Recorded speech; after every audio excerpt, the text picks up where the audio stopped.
अस्सलामुअलैकुम, welcome in Meerab's kitchen with health tips. Friends, आज मैं आपसे शेयर करने जा रही हूँ बेसन, सूजी और वेजिटेबल्स के बहुत ही मज़ेदार स्नैक्स की रेसिपी। तो बिना वक्त ज़ाया किए चलते हैं हम रेसिपी की तरफ। सबसे पहले एक बाउल में हम ले लेंगे हाफ़ कप बेसन और हाफ़ कप हम इसमें ऐड कर देंगे सूजी। दोनों इंग्रेडिएंट्स को हम अच्छे से मिक्स कर लेंगे और इसमें हम थोड़ा थोड़ा पानी ऐड करते हुए एक बैटर बना लेंगे। तो हमें ये लम्प फ्री बैटर चाहिए, इसमें गुठलियाँ ना बने, इसलिए हम थोड़ा थोड़ा पानी ऐड करेंगे। अगर हम एक साथ ही सारा पानी ऐड कर देंगे तो इसमें गुठलियाँ बन जाएंगी। तो बस इसी तरह से थोड़ा थोड़ा पानी ऐड करते जाएंगे और इसको हम मिक्स करते जाएंगे। तो हमें इसका पतला सा बैटर चाहिए, क्योंकि बाद में हम इसको कुक करेंगे। तो यहाँ पर तकरीबन 1 गिलास पानी मैंने इसमें ऐड कर दिया है। तो हमें इतना ही पतला बैटर चाहिए और अब हम इसमें ऐड कर देंगे कुछ वेजिटेबल्स। तो यहाँ पर मैंने ले लिया है एक मीडियम साइज़ की प्याज बारीक चॉप करके, और एक शिमला मिर्च ले ली है बारीक चॉप करके, और एक गाजर। अगर हम इसको मेजरमेंट में देखें तो ये हाफ़ कप सभी वेजिटेबल्स हैं, और साथ ही हम इसमें ऐड कर देंगे हाफ़ कप सब्ज़ धनिया। तो सभी वेजिटेबल्स को मैंने चॉपर में डालकर बारीक चॉप कर लिया था। आप अपनी मर्ज़ी से इसकी कटिंग कर सकते हैं, जैसे भी चाहें। और अब हम इसमें ऐड कर देंगे हाफ़ टेबल स्पून सुर्ख सब्ज़ मिर्च बारीक चॉप करके, और अब हम इसमें ऐड कर देंगे 1 टीस्पून तिल,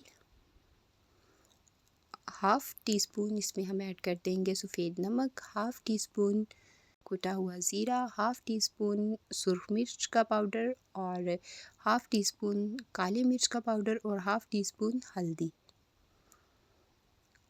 तो सभी इंग्रेडिएंट्स को हम अच्छे से मिक्स कर लेंगे। तो हमारा जो बैटर है वो बनकर तैयार हो चुका है।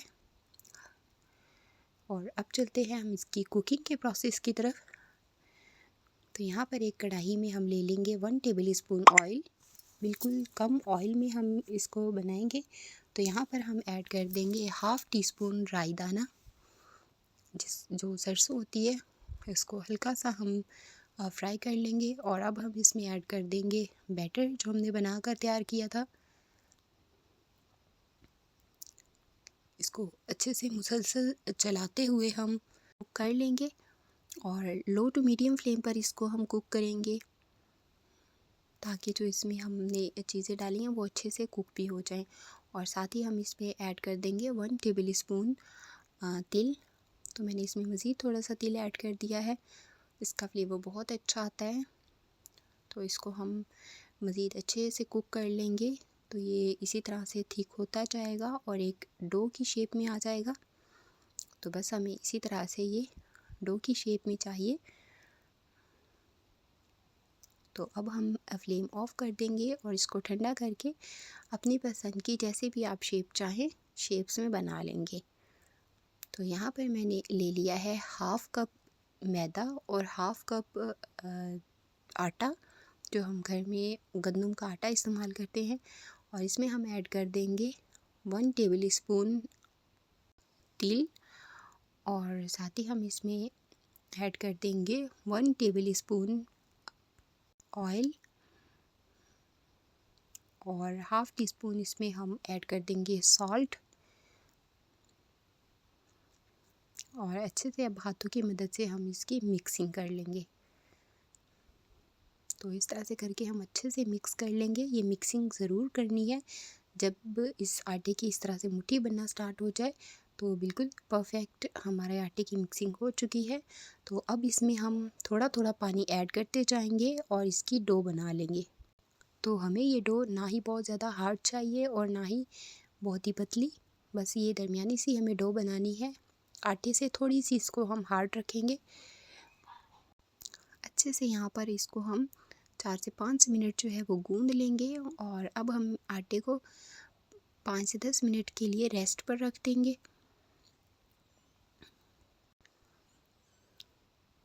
तो हमारे आटे को रेस्ट पे रखे हुए 5 से 10 मिनट हो चुके हैं और अब हम इसके 3 बराबर पेड़े बना लेंगे।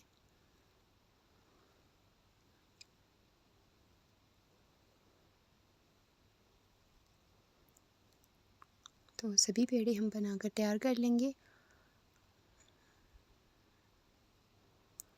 और अब हम ले लेंगे एक रोलिंग बोर्ड ले लेंगे और इस पर हम थोड़ा सा आटा डस्ट कर देंगे। तो ये आप मैदा या गेहूं का आटा जो होता है वो भी ऐड कर सकते हैं। तो यहाँ पर हम अपने पेड़े की एक रोटी बेल लेंगे। तो ये बहुत ही आसानी से बन जाएगी और हमें ये काफ़ी बारीक सी रोटी बनानी है, जो हम घर में रेगुलर रोटी खाते हैं उससे ज़्यादा बारीक।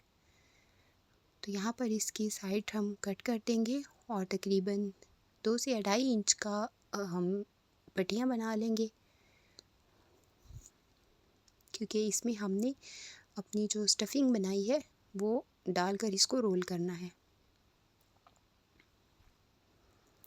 तो यहाँ पर एक पट्टी ले लेंगे और इसको थोड़ा सा हम खींचकर मज़ीद पतला कर लेंगे और अब हम इसमें अपनी स्टफिंग ऐड कर लेंगे। तो ये मैंने एक सिलेंडर की शेप में बनाई थी। बनाकर इसको हम इस तरह से अच्छे से रोल कर देंगे और साइड्स को हम अच्छे से प्रेस कर देंगे ताकि हमारी स्टफिंग बाहर ना निकले।